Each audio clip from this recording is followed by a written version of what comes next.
In today's video we're going to be building an engine house facility for my model railroad. As you can see, I've been intending to use this space for quite a while, but unfortunately it's turned into storage for the most part. And this benchwork leaves a lot to be desired. So the first thing we're going to do is fix that, and then we'll move on to putting the track down. I'm sure there's some kind of jig you can buy to make this a lot easier, but this is how I have it rigged up right now, so I'm going to throw some brads in this and hopefully get a nice square piece of material.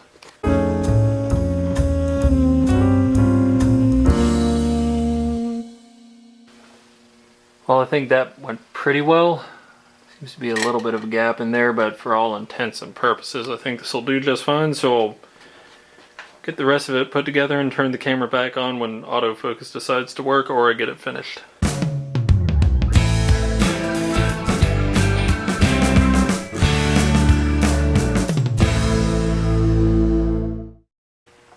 So there you have it.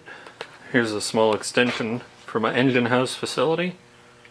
And it just goes to show how easy a brad gun can make your life. I have everything sanded, masked up, and ready to paint. Well, here it is after the first coat of paint. It's looking pretty good. So I'll put a couple more coats on and then call it a day.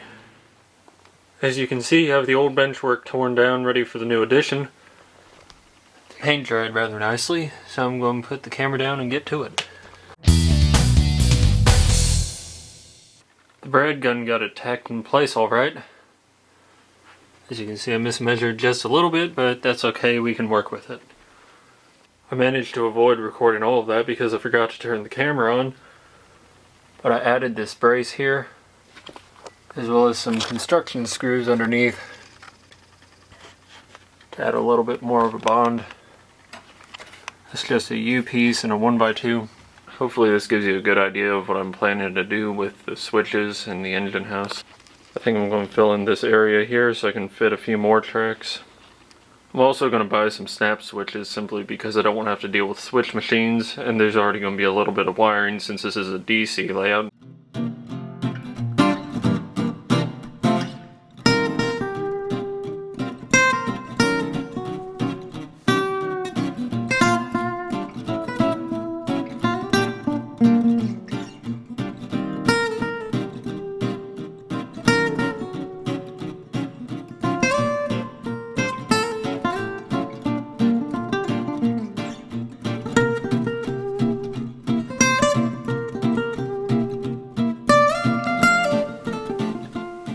Everything's tacked together and looking pretty good. Here's a refined version of the track plan I showed you earlier. I think this definitely maximizes the number of switches and sidings I could have in this space. I would also like to point out that I have the potential for the most useless double crossover in the history of model railroading right here. Here's a slightly more refined rough draft of the track plan for the engine house facility. I bought some code 100 snap switches to get the ball rolling so I can see where everything needs to be before I order the rest of them, because those snap switches have become slightly more expensive in this damn economy. I saved this cork mat from when I built the layout in high school, and it's a good thing I did because these 3/16 cork mats are actually kind of hard to find nowadays. I don't see them for sale anymore, so if anyone knows a good source, maybe Hobby Lobby or somewhere else, please let me know in the comments. It's been a while since I've filmed anything for this video, so I thought I'd turn the camera on and show you the progress I've made. I have the track work about 80% of the way tacked down. I even have a few of these rail joints soldered. What I did was I soldered them together in sections, and now I'll go back as I'm doing the wiring and try and solder all the other connections that I didn't get to.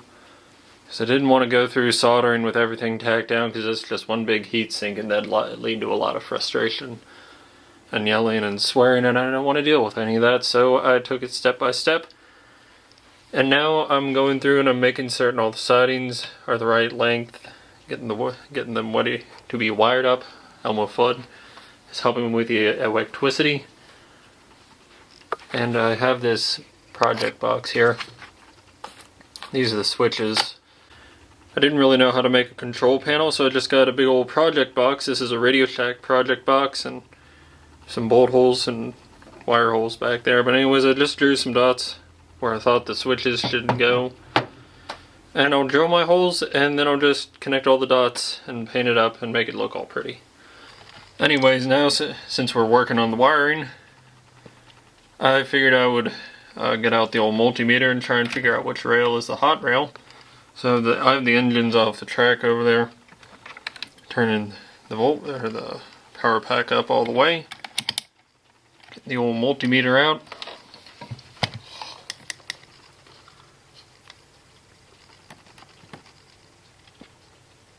So we're getting about 10 volts to the rail, so that it looks like the inner rail is the hot rail.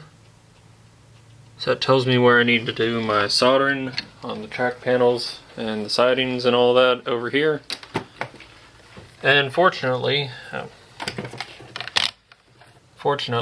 we are apparently getting power all the way over here in the boondocks. So I think I'm going to cut the video off here. I've pretty much done all the track work, and wiring is going to be a pretty big job, which I think warrants a separate video. So, made a little piece out of a 1x4 to fill in that gap, so now it looks a little bit nicer. I had to get out the caulking gun to secure these sidings because the track nails wouldn't reach all the way through the cork.